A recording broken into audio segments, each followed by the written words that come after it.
আজ কি প্রত্যেকজন খাঁটি বিশ্বাসী হয়েছে? কতজন খাঁটি বিশ্বাসী হাত ওঠাও। আমি সত্যি সদাপ্রভু বিশ্বাসী, আমি যিশুতে বিশ্বাসী। বিশ্বাসের ভাব আমি কতটা ধরবো? বিশ্বাসের ভাব কতটা ধরবো? এতটা না, বড় করে, এত বড় করে। তাহলে আমাদের মধ্যে এমনই বিশ্বাস আছে যে কোনো কিছু সেই বিশ্বাস থেকে আমাদের বের করে দিতে পারবে না, তাই না? আমরা সেরকম বিশ্বাসে বিশ্বাসী তো, হ্যাঁ কি বলা? তাহলে আমরা সেই বিশ্বাসে, আমাদের বিশ্বাস প্রভুর প্রতি এতটাই মজবুত থাকা দরকার আছে। কোনো বিপদ, কোনো সংকট, কোনো মহামারী, কোনো রোগ, কোনো পেটাত্মা, কোনো তান্ত্রিকের আত্মা, কোনো কিছু প্রভুর কাছ থেকে আমাদের সরাতে পারবে না। হালেলুয়া। এরকম বিশ্বাস তোমাদের মধ্যে কি আছে নাকি প্রতিবারই কথাতে তোমরা বিশ্বাস থেকে সরে আসো? যারা প্রকৃত খাঁটি বিশ্বাসী সে যদি যতই ঝড় তুফান আসুক প্রভুর কাছ থেকে সরে না, প্রভুর সঙ্গে যুক্ত থাকে। আজ কি প্রভুর সঙ্গে আমরা বিজনেস করছি? হ্যাঁ কি না? প্রত্যেকটা করবে না, আমরা কেউ বিজনেস করছি না। আজ আমরা প্রভুকে কেন স্মরণ করতেছি? আমরা প্রত্যেকজন পাপ করেছি, ঈশ্বরের অবাধ্য হয়েছি, তাই না? আর সেই কারণে আজ আমরা মনকে ফিরিয়ে সদাপ্রভুর দিকে আজ আমি দৃষ্টি করতেছি।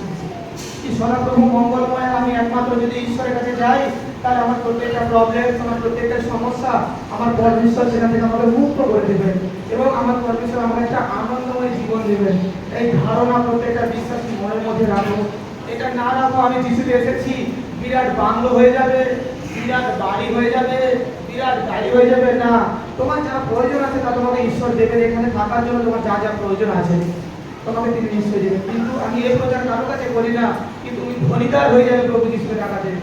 হ্যাঁ, তুমি ধনী প্রভু যিশুতে, কারণ এই সব কিছুর মালিক যে, তুমি তার নামকে জেনে গেছো, তার জন্য তুমি গৌরব করো, তার জন্য তুমি সর্বক্ষণ খুশি থাকো, নিজেকে অনেক আনন্দিত বোধ দেখাও যে হ্যাঁ আমি সেই প্রকৃত ঈশ্বরকে জেনে গেছি, যিনি সত্য ঈশ্বর, যিনি সনাতন পিতা, যার দ্বারা সমস্ত মনুষ্য, পশু, পক্ষী, প্রত্যেকটা বৃক্ষ যা কিছু সৃষ্টি হয়েছে, আর সেই পরমেশ্বরকে আমি জেনে গেছি, তাহলে আমার কোনো কিছু অভাব হতে পারে না। হালেলুয়া।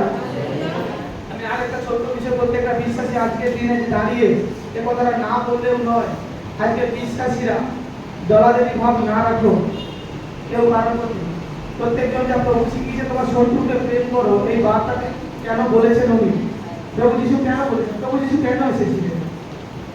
কি করতে এসেছিলেন প্রভু যিশু? শুধু রোগী সুস্থ করতে? না না, পিতাকে প্রকাশ করতে, পিতার প্রেমকে প্রকাশ করতে, যে স্বর্গের পিতা আমাদের কত ভালোবাসে বা স্বর্গের পিতা আমাদের কিভাবে চান, তিনি সেটা প্রকাশ করতে এসেছিলেন। প্রভু যিশু বচন দ্বারা বলেছেন যে আমি যদি নিজের গৌরব নিজে বলি তাহলে এই গৌরব মিথ্যা। আমি আমার পিতাকে দেখাতে এসেছি। পরমেশ্বরকে চিনাতে এসেছিলেন, আর তিনি তার কার্যকর্ম করে তিনি চলে গেছেন, তিনি প্রভুকে চিনিয়েছেন আমাদেরকে পিতা কেমন। আর সেই বার্তা প্রভু যিশু বলে বলে আমাদের গেছেন কি করতে হবে। কারণ আমরা প্রত্যেকজন ঈশ্বরের শিক্ষা, বাইবেল বলছে দুষ্ট আত্মা, আমরা প্রত্যেকজন জানি তো দুষ্ট আত্মা পরমেশ্বর আরাধনা করে। তো বাইবেল কি বলছে যে ভাই ভাইয়ের মধ্যে দ্বন্দ্ব বাজাচ্ছে, মানে আমরা ঈশ্বরের, আর যখন তোমরা এখানে এসছো আমরা প্রত্যেকের ঈশ্বরের সৃষ্টি, আমাদের মধ্যে যখন এই দ্বন্দ্ব, এই বিবাদ, এই মনোমালিন্য সৃষ্টি হয়, আমরা তখন কিন্তু ঈশ্বর থেকে দূরে চলে যাই। যেমন হয় না, আজ আমরা এখানে দেখি একই বাবা যদি তিনটে ছেলে থাকে কেউ কারোর সঙ্গে খোঁজ খায় না, তাই না? কিন্তু এটা আমাদের বিশ্বাসীদের এটা সবসময় মনে রাখতে হবে যে আমাদের আচার আচরণ যেন সর্বক্ষণ যুক্ত থাকা হয়। যুক্ত, আমরা ছাড়তে আসিনি, ছেড়ে দিতেও আসিনি, আমরা বেঁধে থাকবো। প্রভু বলেছে তুমি এখানে যা যা বাঁধবে ওখানে দাদা বাঁধা হবে, এখানে যা যা খুলবে ওখানে দাদা খোলা হবে। তাহলে প্রভু যে আচারগুলো দিয়েছিলেন সর্বপ্রথম আজকের দিনে দাঁড়িয়ে প্রভু আজকের দিন জানতেন, আর তিনি আজকের দিনে দাঁড়িয়ে সেই জন্য এই বার্তা দিয়ে গেছে তোমরা পরস্পর প্রেম করো। আর এই প্রেম আজ বিশ্বাসীর মধ্যে হারিয়ে যাচ্ছে। খ্রিস্ট আমাদের বানিয়েছে, কিন্তু আত্মা আমাকে জানিয়েছে আর একটা খ্রিস্ট মানুষ বানিয়েছে। তাই কথা কেউ বুঝতে পারছে? কে বুঝতে পারছে? ঈশ্বর আমাদের বানিয়েছে, এক ঈশ্বর আরাধনা আমরা করছি, মানুষ নিজে থেকে আরেকটা ঈশ্বর তৈরি করে নিয়েছে, তাকে স্মরণ করছে। যিশু বলছে, পরমেশ্বর বলছে এই না, আমি অন্যদিকে যাচ্ছি না, আমি আগে নিজের ঘরকে সাবধান করবো তারপরে বাইরে। আর যে যিশুকে আমরা যাচ্ছি, এরকম কিছু জন আছে যারা যিশু বলে আরেকটা যিশু বানিয়ে নিয়েছে, তারা তাদের স্টাইলে সেভাবে প্রচার করছে যিশুকে। কিন্তু আমি তোমাদের বলছি যে ঈশ্বর তোমাদের বানিয়েছে, তোমরা সেই ঈশ্বরের সঙ্গে যুক্ত থাকো।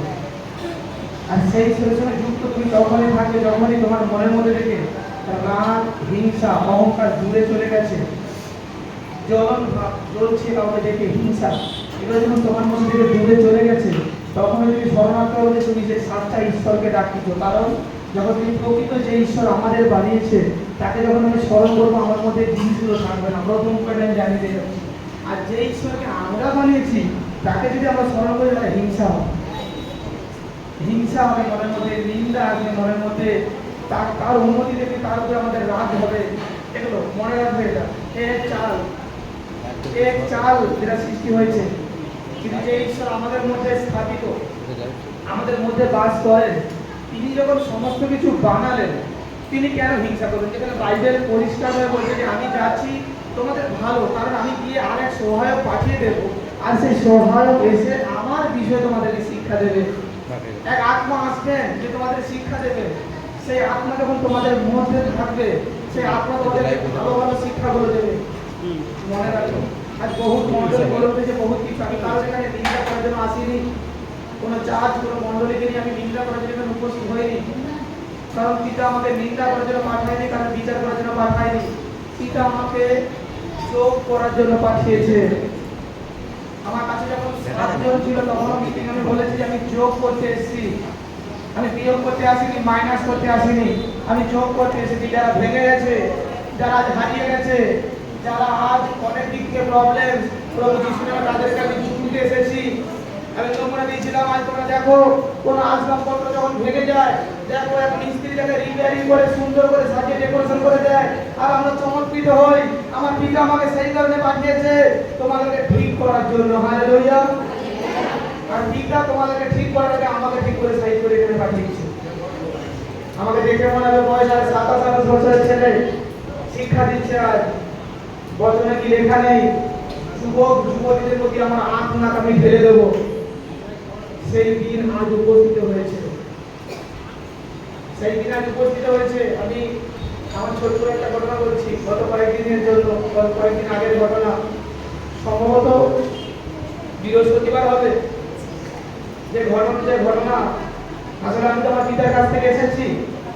আমার পিতার জন্য আমার জাহান অনেক সময় আত্মপাত করে, যাকে বলে না আত্মীয় স্বজন আমাদের জীবন চলে গেলে, তখন আমার যিশুর জন্য আমার ওপর অনেক কেঁদে ওঠে। আমার যিশুকে ছেড়ে এখানে আমি আছি, প্রত্যেকটা মুহূর্তে আমাকে লড়াই করতে হচ্ছে। আর আমি যখন রুমের মধ্যে দরজা বন্ধ করে আমার যিশুকে ডাকছি, পাপা একটা বারের জন্য আমি তোমার কাছে কোনো কিছু চাইনি, আমি গাড়ি বাড়ি কোনোটা কিছু চাইনি। আমি ছোটবেলা থেকে সেই দুঃখে দুঃখে মানুষ হয়েছি, প্রত্যেকের সঙ্গে কোনোদিন অভিযোগ করিনি। আমি ছোটবেলা থেকে সংসারের হাল মাথায় নিয়ে চলেছি। আমি লাখ ভেঙে যেতে বলা হয়েছি, আমি কখনো তোমার কাছে অভিযোগ করিনি। কিন্তু মাঝে মধ্যে শুধু এইটুকুনি চাই যে তুমি আমার মাথাতে একটু হাত বুলিয়ে দাও, আমি আর কিছু চাইনি। আমি তোমাকে অনেক গাড়ি বাড়ি দাও, বিশাল কিছু কখনো চাইনি। কিন্তু বাবা তুমি কি আজও আসবে না? তুমি কি আজও আমার মাথাতে হাত তুলে দেবে না? আমি দুঃখার্ত হই, আমি দণ্ডি কেটে প্রার্থনা করি, এলিয়ার মতো দণ্ডি কেটে প্রার্থনা করি। আর আমি দেখছি, আমি যখন চোখের জল ঠক করে মাটিতে পড়ছে, আমার পিতা সিংহাসন থেকে তার দূত আসছে, আমি দুটো মুখ জানি না। আর তার এখান থেকে দুটো কালার কোনো জ্যোতি বের হচ্ছে, একটা সমস্ত ব্লু কালারের কোনো জ্যোতি বের হচ্ছে, আর একটা কালার আমি যদি বুঝতে পারিনি, কারণ আমি তখন অনেক আহ্লাদিত। কারণ প্রত্যেকটা সন্তান তোমরা জানো, বাবা মা যখন কাছে আসে কত খুশি হয়ে যায় না, আমি সে আহ্লাদিত বোধ করছি। আর আমি দেখছি আমার পিতা আমার পাশে বসেছে, আমার মাথায় হাত তুলে আমাকে আদর করে দিচ্ছে। কিছুক্ষণের পরে আমার পিতা আবার আমার কাছ থেকে চলে যায়। কারণ এখানে আমার দিন এখনো আছে, আমাকে এখানে এখনো সে কার্যকরী করে যেতে হবে। তাই জন্য তোমাদের সেই শিক্ষাকে দিয়ে যাচ্ছি। আজ আমি আমার পিতার গুণগান তোমাদের কাছে গাইতেছি, পিতার কথা আমি তোমাদের কাছে জানাচ্ছি। এই কারণে জানাচ্ছি যে তোমরা সেই সৎ ব্যক্তি হও। তোমরা আমার পিতার সঙ্গে কেউ বিজনেস করো না, পিতার সঙ্গে কেউ তোমরা নিজেদের স্বার্থ চেষ্টা করো না। প্রভু এতটাই দয়ালু, পিতা এতটাই দয়ালু যা তোমাদের ধারণা তোমাদের মস্তিষ্কে আসবে না। তিনি এতটাই প্রেমী, তিনি এতটাই তোমাদেরকে আনন্দিত করতে পারে। কিন্তু আমরা অনেক সময় জানি না এই জিনিসগুলো। আমরা বলি কোথায় যিশু, কোথায় কি? যিশু আছে, যিশু সত্য, আমাদেরকে বোঝানো হচ্ছে অন্যরকম, আমরা বুঝতে পারছি অন্যরকম। বিভিন্ন যাজক আজ আমাদের বিভিন্ন রকম শেখাচ্ছে, বিভিন্ন রকম আমরা দেখেছি, তাই না? সেটার জন্য প্রবলেমসে পড়ছি। আর এই জন্য প্রত্যেকজনকে বলেছি তোমরা নিজেরা বাইবেলকে হাতে তোলো আর প্রভু যিশুর চরিত্রকে পড়ো। সেখান থেকে তোমরা জানতে পারবে যে প্রকৃত যিশু কি, যিশু তোমার জীবনে কি চায় এবং তার যে নবীদেরকে পাঠিয়েছে কেন, কি কারণে, সেটা তোমরা জানতে পারবে। আর যখন তোমরা বাইবেল ব্যতীত বাইবেল পড়ছো না, শুধু প্রচারে মন দিচ্ছ, চার্চে আসতেছ, বাইবেল পড়ছো না, মোবাইল খুলে বিভিন্ন জায়গায় বিভিন্ন প্রচার দেখছো, তোমার মধ্যে কিছু থাকবে না, তুমি প্রভু যিশুকে সঠিকভাবে চিনতে পারবে না। হালেলুয়া। তার জন্য তোমাকে নিজেকে শাস্ত্র পাঠ করতে হবে। আর তোমাদের সত্যি সত্যি বলছি, প্রভু প্রচুর দয়া। আমি গত রাত্রে 8টা থেকে ভোর পৌনে 4টা আমি ধ্যানে ছিলাম। আর সেই ধ্যানে আমি নবীদেরকে দেখেছি। আমি একটা মোমবাতি জেলে সারা রাত অপেক্ষা করছি। আর এতটা গরম, আজকে থেকেও বেশি গরম। আমি যে ড্রেস করেছিলাম সে জায়গাগুলো ভিজে গেছে। আর আমি দণ্ডি অপেক্ষা করছি। আমাকে এত মশা কামড়ে, কিন্তু সকালে যদি কোনো মশার কামড়ে দাগ আমার গায়ে নেই। আমি অপেক্ষা করছি যে আজ তুমি আসবে, আজ তুমি দয়া করবে। কারণ আমাকে কিছুই নেই তুমি ছাড়া। আমার দেহ, আমার ব্লাড, আমার নাক সব তো তোমার নাম সৃষ্টি। আজ তুমি আসবে। আর আমি বীর্যমান পুরুষ 4 জনকে দেখেছি। দেখো, আগে করে নবী মুসা, এলিও এবং যারা যারা ছিলেন আমি তাদেরকে দেখিনি, কিন্তু আমি 4 জন পুরুষকে দেখলাম। তার মধ্যে একজন পুরুষ আমার অনেক আদর দিয়েছে। তখন বাজে 3টা সম্ভবত, মোমবাতি ভিড় শেষে পড়ে। আর আমি এটাই অঙ্গীকার করেছিলাম যে মোমবাতি জ্বলাকালীন তুমি আসবে, এটা আমি চাই। তোমার প্রতি যে বিশ্বাস করে তার বিশ্বাসে তুমি কোনোদিন নষ্ট হতে দাও না। আজ পর্যন্ত একটা মোমবাতি, বড় মোমবাতি তোমরা জ্বালাবে কয়েক ঘন্টা। আমি 8টা সম্ভবত 1:30 থেকে জ্বালিয়েছি, চলছে কতক্ষণ পর্যন্ত চলছে। লাস্ট ফিনিশিং আমি দেখছি সে ব্যক্তি আমাকে আশীর্বাদ করছে। আমি পুরোটা ওনাদেরকে দেখিনি, পুরোটা ওনাদেরকে চিনতেও পারিনি। কিন্তু এই দর্শন আমার কাছে আগে একবার এসেছিল, কালকেও এসেছে। এগুলো হচ্ছে আমার কাছে আনন্দের মুহূর্ত। আমি 40 দিন না খেয়ে থাকতে পারবো প্রভু যিশুর নামে, তাহলে ফাস্টিং করি। কিন্তু প্রভুর সঙ্গে না কথা বলে কি করে থাকবো সম্ভব? আমার অক্সিজেন যিশু, তাই না? তোমাদের অক্সিজেন যিশুকে চাও তো? প্রত্যেকে চাও তো যে প্রভু আমাদের জীবনে আসুক, কিন্তু প্রভুকে সঠিকভাবে জানতে না পাবে না। যিশু যিশু যিশু বাইবেলে প্রভু যিশুর নাম ব্যতীত, প্রভু যিশু আসার আগে আরেকজন যিশু ছিল, বাইবেলে তোমরা দেখবে। এ যিশু আলাদা, সে যিশু আলাদা। এ পবিত্র, প্রভুর একজন পুত্র, পিতার রূপ প্রভু যিশু খ্রিস্ট।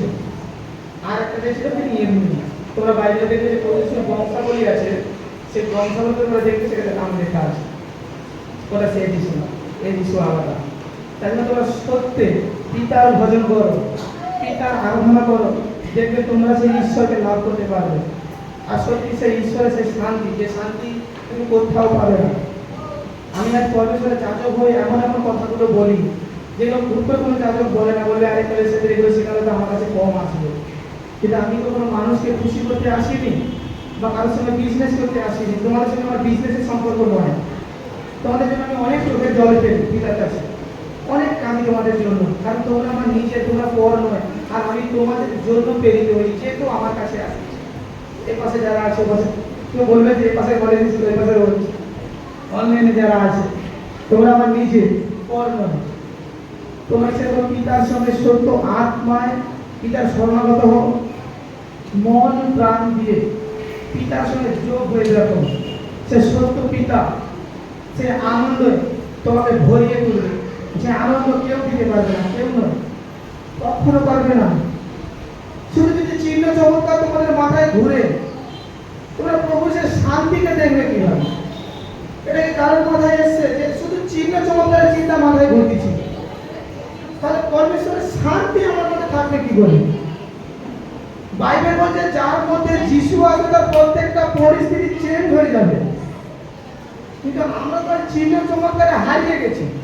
হ্যাঁ, আমি আজ মাথার হাত রেখে প্রার্থনা বলে প্রভু যিশু তার জীবনে চমৎকার করে দিচ্ছি।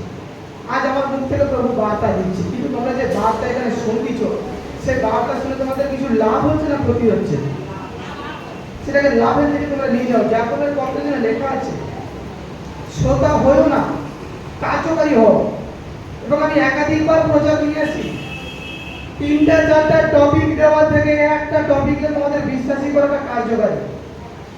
শুধু 3-4টা টপিককে তোমাদের কাছে বুঝিয়ে চলে যাবো নিজের মতন করে, আর শেষে তোমরা বাড়িতে গিয়ে মাথা ঝুঁকে বলবে আজকে প্রফেট সমিতা সে কি বললো বুঝতে পারলাম না। এটা লাভ নেই। দুটো শুনবে কিন্তু কার্যকারী মতন শোনো, তাহলে তোমাদেরকে কেউ আর না এই যে বিশ্বাসীর মধ্যে হয়। আমাকে একটা টুপি করানো হয়েছিল, কেউ তোমাদের টুপি করাতে পারবে না, কারণ তোমরা আজ জেনে যাচ্ছ যিশুকে আমি যদি রুমে বসে বসে ডাকি আমি পেয়ে যাব, আমি পাবো করতে হবে। এবার আমাদের কিছু শিক্ষার প্রয়োজন থাকে, আর সেই শিক্ষাগুলো আমি তোমাদের মাঝে দিয়ে যাচ্ছি। কতজন চলে যে কথাগুলো আমি বলে বলে যাই, তার জন্য কতজন প্রস্তুত হয় আর বাড়ি থেকে সেগুলো ফলো করে, যে হ্যাঁ প্রকৃত আমি ফলো এইভাবে আমি করবো, আমি প্রকৃত এইভাবে হবো। কতজন করে? দেখো কয়েকজন হাত উঠাচ্ছে। বিশ্বাসের সঙ্গে যদি না চলছ, আমি যে কথাগুলো তোমাদের শিক্ষা দিচ্ছি সেই কথাগুলোকে তোমরা যদি পালন না করো, তোমরা কিভাবে লাভ করবে? তোমরা কি চাও যে আমরা শুধু চিহ্ন চমৎকার হলে আমাদের জীবনে চলবে? হ্যাঁ কি না? পিতাকে চাই না চিহ্ন চমৎকারকে চাই? পিতাকে চাই না, তাই জন্য তার বচন তোমার সামনে রাখতে হবে, তার বাক্যকে তোমাকে পালন করতে হবে। আর তাহলে তুমি তোমার জীবনে তুমি জনগণকে ভাঙতে দেখবে, তোমার জীবনে তুমি সামর্থ্যকে দেখবে, তোমার জীবনে তুমি আশিসকে দেখবে। এ প্রভু বড় বরদান। তুমি যখন বচনকে দিয়ে তোমার জীবনে পাওয়া প্রত্যেকটা স্টেপ থেকে প্রভুর নামে ফেলবে। আজ অনেকে বলে আমি খ্রিস্টান হয়ে গেছি, আমি খ্রিস্টান হয়ে গেছি। এটা জেনে বা এটা বলে আমি কি করতেছি? আমি আবার তোমাদের বলছি, ধর্মের পর্দা চোখ থেকে সরাও, তাহলে যিশুকে পাবে। ধর্মের পর্দা চোখ থেকে না সরাতে পারলে যিশুকে কখনো পাবে না। কারণ ধর্ম মানে একরকম ব্যবসা, আমি সত্যি বলছি। আর আমি আমার পিতার প্রচার করতে এখানে এসেছি। আমি আগেই বলেছি যিশু কোনো ধর্মের লিডার নয়, হালেলুয়া। আর আমিও কোনো ধর্মের লিডার নয়। যিশুকে সত্যে প্রেম করো, দেখবে তুমি যিশুকে পাবে। সত্যের দ্বারা যিশুকে প্রেম করো। তাই জন্য আমি প্রথম থেকে বলে আসছি, ধর্মের পর্দা চোখ থেকে সরাও। ধর্ম করতে করতে মাথা খারাপ হয়ে যাবে। প্রভুকে স্মরণ করো, প্রভু যিশুকে স্মরণ করো, আর প্রভু যিশু যে যে কথাগুলো বলছে সেই কথা দ্বারা তুমি চলো। আর দেখো সত্য তোমাকে পিতা সেই পথ দেখিয়ে দেবে। কারণ প্রভু যিশু কোনো ধর্মকে নিয়ে এখানে বলতে আসেনি, তিনি মানুষকে পিতাকে পিতা কি চায়, পিতা কেমন সেটাকে প্রুফ দিতে এসেছে, জানাতে এসেছে পিতাকে। আর আমাদের জীবনকে কি করে ভালো থাকতে পারে পিতা সেই বিষয়গুলো আমাদের শিক্ষা দিচ্ছেন। আমি খ্রিস্টান ধর্ম, সে বছর খ্রিস্টান ধর্ম নিয়ে নিচ্ছে, আর খ্রিস্টান কথা বাইবেলে বলা হয়েছে। আমাদের খ্রিস্টান ধর্মে আমরা কেউ নয়, এটা প্রত্যেকজন মাথাতে রাখবে। ধর্মের পর্দা কি আজ থেকে সরবে না? সরবে না? সরবে? সরেছে? যে কেউ বলবে আমরা খ্রিস্টান নয়, আমরা প্রভু যিশুর অনুসারী, আমরা প্রভু যিশুর অনুসারী। আর সেই প্রভু যিশুর অনুসারী সেই প্রভু যে কোনো জাত বিচার করেনি, যে কোনো মানুষের সঙ্গে নিন্দা করা শেখায়নি, কাউকে ছোট ছোট কথা বড় কথা বলতে শেখায়নি, প্রত্যেক জনকে ভালোবাসতে বলেছে। আমি সেই ঈশ্বরের আরাধনা করি যে ঈশ্বর বলেছে তুমি তোমার শত্রুকে প্রেম করো। অন্য কেউ নয়, আমার পিতা যিশু, আমি তার অনুসারী। দেখবে প্রভু আরো একটা কথা বলেছে, আমি কথাগুলো বাধ্য হচ্ছি বলতে, আমি যেগুলো সামনে আনতে চাই না কিন্তু আমি তাও বলছি। প্রভু বলেছেন প্রতিবাসীকে প্রেম করো। এ কথার মানে কি? এ কথা কি বোঝাতে চাচ্ছে? প্রভু আবার এটাও শিক্ষা দিচ্ছে তুমি কারোর বিচার করবে না। এ কথার অর্থ কি বোঝাচ্ছে? আজ চার্চের মধ্যে বিচার শুরু হয়ে গেছে, চার্চের মধ্যে দলাদলি শুরু হয়ে গেছে, চার্চের মধ্যেই আর সেবা কার্যে কেউ নাম লিখে দিয়ে স্পেশাল প্রধান শিব চায়, চার্চে কেউ অনেকদিন যুক্ত বলছে আমি সব থেকে পুরানো। কেন এটা? চার্চের চার্চগুলো এসে শেখাচ্ছে আমি জীবন্ত প্রভু, বলছে আমি সত্য মিথ্যা। আরে সত্য মিথ্যার বিচার তো উনি করবেন, তিনি কি করতে বসে আছে? তুমি যদি এখানে সবটাই করে দেবে, তোমার নিজের বিচার তুমি জানো না। এখান থেকে তাই জন্য বলছি তোমরা বেরিয়ে এসে প্রকৃত প্রভুকে তোমরা স্মরণ করো। আমি সে সত্য ঈশ্বরের আরাধনা করি। আমি কোনো ধর্মের কথা এখানে বলবো না, কখনো কোনোদিন আমি খ্রিস্টান ধর্মের প্রচার করবো না। আমি খ্রিস্টান ধর্মের কেউ নয়। যে ঈশ্বর আমাকে পাঠিয়েছেন আমি সেই ঈশ্বরের প্রচার তোমাদের কাছে করবো। ঈশ্বর কোনো কিছু বিচার করেছে, বাদ বিচার করেছেন? আচ্ছা, আজ যতদিন এখানে আছো আমরা আমাদের আগামী দিনগুলোকে স্মরণ করো। প্রত্যেকজন পাপ, অন্যায়, মিথ্যে কথা যা ইচ্ছে তাই করেছি। পিতা ধর্ম বিচার করেছে? আর তোমরা কারা বলে বিচার করছো? পিতা এত প্রেম করছে, মনোনীত করছে, তার সঙ্গে তার পুত্রকে দিয়ে দিলেন আমাদেরকে, লাস্ট দিয়ে দিয়েছেন। আমরা কেন এত বিচার মধ্যে আসতেছি? কাউকে থেকে কেন বলতে জল পরিত্রাণ হবে না? আমি যখন হয়েছি বড় হবে। রাগ, হিংসা, বিবাদ কেন ভাই? আজ কিসের দলাদলি এত? আজ মন্ডলের মধ্যে কি চাই প্রকৃত? আমি খ্রিস্টকে প্রচার করতে নাকি নিজের নাম প্রচার করতে? আমি কোনটা চাই? যদি বলি খ্রিস্টকে প্রচার করতে, তাহলে আমার মধ্যে ভাবভঙ্গিগুলো কেন আসছে? আমি আগেই বলছি, আমি আমার ঘরকে আগে সামলাবো, আমি বাইরে সামলাতে যাবো না। ঘর ঠিক হয়ে গেলে বাইরে একা ঠিক হয়ে যাবে।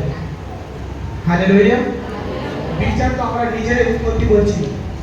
তাই জন্য বাইবেলে বলছে অনুরোধ করার জন্য কেউ নেই, প্রত্যেকটা নিজের জন্য চাইছে। আমি কিভাবে ভালো থাকতে পারি, আমি কিভাবে সব থেকে বেস্ট কাপড় পরতে পারি, আমি কিভাবে সুখী হতে পারি।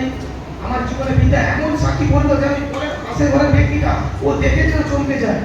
তাই না? কি কারণে? এটা ঈশ্বরের আচরণ নয়, পবিত্র আত্মার আচরণ নয়। আজ নিজেকে দেখে একবার যেন স্মরণ করবে আমি কোন জায়গাতে ছিলাম, কিভাবে অন্ধকার জগতে পড়েছিলাম। আজ পিতা সেই অন্ধকার জগৎ থেকে আমাকে তুলে এনেছেন। পিতা যখন আমার বিচার করেনি, আমাকে তো প্রেম দিয়েছেন।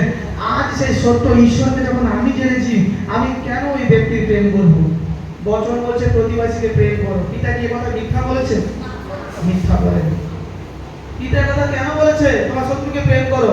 পিতা জানতো যে আমরা আমাদের সঙ্গে শত্রুতা বেশি মানুষ করবো। সেখান থেকে পিতা বলছে জয় হতে হবে আমাদেরকে। আমি সেরকম কিছু বর্তমানে তোমাদের জন্য নিয়ে এসেছি, কিন্তু আমি প্রত্যেক জনকে পবিত্র আত্মা আমাকে জানাচ্ছে, আমি তোমাদেরকে জানাচ্ছি, যতক্ষণ মিটিংয়ে থাকবে বচন শুনবে, প্রত্যেকটা মুহূর্তকে তোমরা খুব গুরুত্ব দিও, নাহলে তোমরাই কিন্তু বেকার হয়ে যাবে। যে কেউ এসে তোমাদেরকে হেরি দিয়ে চলে যাবে, যে কেউ এসে তোমাদেরকে নারী দিয়ে চলে যাবে। তোমাদেরকে আমি কেন বলেছি তোমরা কতটা বিশ্বাস করো? এই কথাটা কেন বলেছি, কি কারণে বলেছি? যে কেউ এসে তোমাদের বিশ্বাস থেকে ছিনিমিনি খেলবে। নিজেই তুমি বুঝতে পারবে, যেমন একটা ফুটবল প্রত্যেকজনের পায়ে পায়ে যায়, তোমাদেরকে মানুষের ব্যবহার করা স্টার্ট করে দিবে, ধর্মের জালে ফাঁসিয়ে। কিন্তু আমি তোমাদের সত্য বলছি, সেই বাইবেল ধর্ম পুস্তক নয়। প্রভুর বিষয় কথা জানানো আছে, প্রভুর স্বাক্ষর কথা জানানো আছে, আমার পিতা কেমন সেগুলো জানানো আছে। দেখো, প্রভু বাদ বিচার করেননি। প্রভু বলছে সমুদ্রের জগতে যাও, শিশুদেরকে বলছে না, সমুদ্রের জগতে গিয়ে তোমরা প্রচার করো, পিতা পুত্র পবিত্র আত্মার বাপ্তিস্মা নাও। প্রভু প্রত্যেকজনকে বাঁচাতে চায়। আজ তাই জন্য তোমাদের জন্য আমার তো মায়া হয়, আজ তাই জন্য তোমাদের জন্য আমার তো দুঃখ হয়, কারণ আমি বেতনজীবী নই যে কোনো কিছু দেখে আমি ভয়ে চলে যাব। আমি তোমাদের জন্য এখানে এসেছি। আমি তোমাদেরকে সেই ঠিকানা দিতে চাই, সেই জায়গাতে নিয়ে যেতে চাই, আমার পিতাকে কত মহানতা জানাতে চাই। কিন্তু আজ বিশ্বাসীরা কি করে? আজ এর কাছে তার কাছে এদিক ওদিক ঘুরে বেড়াচ্ছে, সঠিক নিশানা পায়নি। জীবনের শেষ রাস্তায় চলে এসে বলছে কোথায় পিতা? কিরকম পিতা, কিরকম প্রভু, আমার জীবনে কেন চমৎকার নেই? পবিত্র আত্মা বলছে একবার তো আমার দিকে ফিরে তাকা। তুই তো নিজে নিজে তো ঈশ্বরকে নিজেই বানিয়ে ফেলেছিস। আজ দেখো, যতগুলো যীশু খ্রিস্টের ফটো আছে, কোনটা কিন্তু যীশু খ্রিস্ট নয়। আমি বারবার বলছি, একটা যীশু খ্রিস্ট না, সবকটা একটা। প্রভু যিশুর ক্যারেক্টারকে তুলে ধরেছে, যীশু খ্রিস্ট নয়। তাই জন্য বলছি, আমরা কোন ঈশ্বরের আরাধনা করছি? যে ঈশ্বর আমাদের নির্মাণ করেছেন তার, নাকি আমরা যে ঈশ্বরকে সৃষ্টি করেছি তার?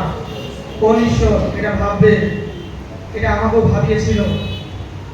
আর তা আমি জেনেছি এই বাইবেল দ্বারা, আমাকে কেউ শেখায়নি। কারণ যাকে শিখে সে বলবে আমি সত্য, ও মিথ্যা।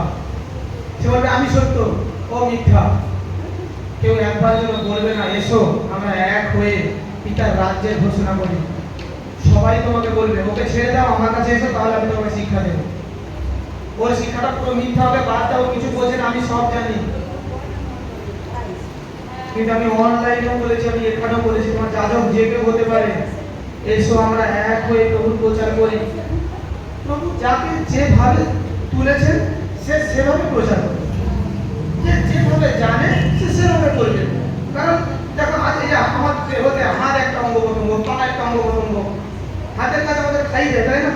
প্রত্যেকটা পাশ আলাদা আছে, দেহ এক, পিতা এক, বাপ্তিস্মা এক। মনে রাখো যাজক আলাদা হতে পারে, শিক্ষা এক হবে। আমার কাছে আমাদের এখানে সৌরভ যে আছে, চার্চের দায়িত্বে আমি রেখেছি, প্রথম যখন ওর সাথে কথা হয় বলছে বাপ্তিস্মা দেওয়ার জন্য আমাকে বলছে 5,000 টাকা দাও। বাপ্তিস্মা দেবে কেন?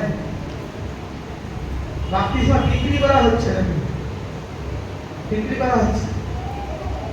যে ঈশ্বর আমাদের জন্য এত কিছু করলেন, আর ঈশ্বরের রাজ্যে কোনো সন্তান আসতে যাচ্ছে, বলছে টাকা দাও, তারপর আমাকে দেখে আমার পিতাকে মানুষ চিনবে। হালেলুয়া। তুমি যেমন তোমার পিতাকে, যেমন আমাদের অনলাইনে কেউ বলেছিল তাদেরকে নাকি অভিশাপ করে, এরা কি প্রকৃত যিশুর দাস? আচ্ছা তিনি বলেছেন ঠিক আছে, এরা কি প্রকৃত যিশুর দাস? যিশু কি অভিশাপ করা শেখায়? শেখায়? দেখো পিতরের এক পিতর পুরো ভালো করে পড়বে, কারণ এক পিতর হচ্ছে প্রভু যিশুর সঙ্গে ছিলেন, যখন প্রভু যিশুর সঙ্গে ছিলেন। পিতর সেখানে বর্ণনা করছে, বাক্যকে ফুটিয়ে তুলছে যে প্রভুকে যদি কেউ নিন্দা করতো, প্রভু সেই নিন্দার কথা বলতে না পারত। প্রভু একমাত্র সত্যি ঈশ্বরের উপরে ভরসা করত। আজ এই যে মণ্ডলী গড়ে উঠেছে, আমি শুরুতে 7 জনকে নিয়ে মিটিং করেছিলাম। কতজন? 7 জন। 7 জনকে নিয়ে মিটিং শুরু করেছিলাম সামনের বছর।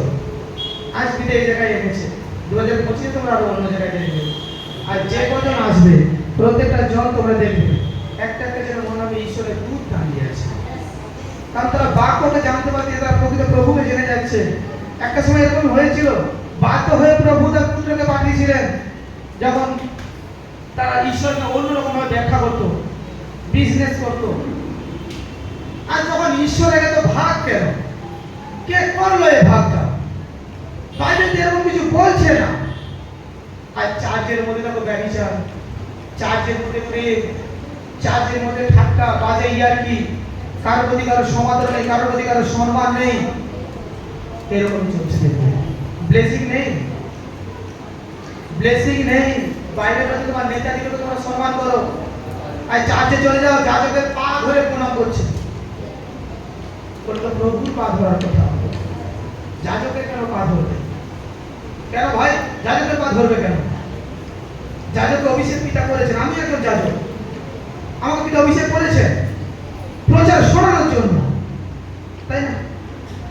আমি প্রত্যেকজনকে বলে থাকি যে কেউ আমার পায়ে হাতে প্রণাম করবে না, তোমাদের স্থান আমার এখানে। তোমরা আমার পায়ের তলার নয়, আমার বুকের তোমরা, আমি তোমাদের নিজের। এটা বিশ্বাসের তোমরা রাখো। তোমরা তোমাদের যাজকদের, তোমাদের দাসেদের, তোমাদের লিডারদের এবং তোমার ম্যাম স্যার এগুলো আছে, কিছু জায়গায় ম্যাম স্যারের চাঞ্চল, যাই হোক সম্মান করো, শ্রদ্ধা করো, প্রচুর পরিমাণে ভালোবাসা দাও, সব কিছু দিয়ে প্রেম করো। কিন্তু আমি বারবার বলছি, যাজকদের পায়ে হাত দিয়ে প্রণাম করো না, ঈশ্বরের গৌরববিহীন হচ্ছে, এটা না করো। কেউ কি করবে এরকমই? না করো।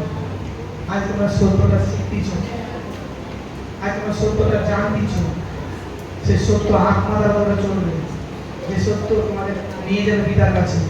দেখো সত্য কথা কম হোক, কিন্তু খাঁটিটাই হোক না, তাই না?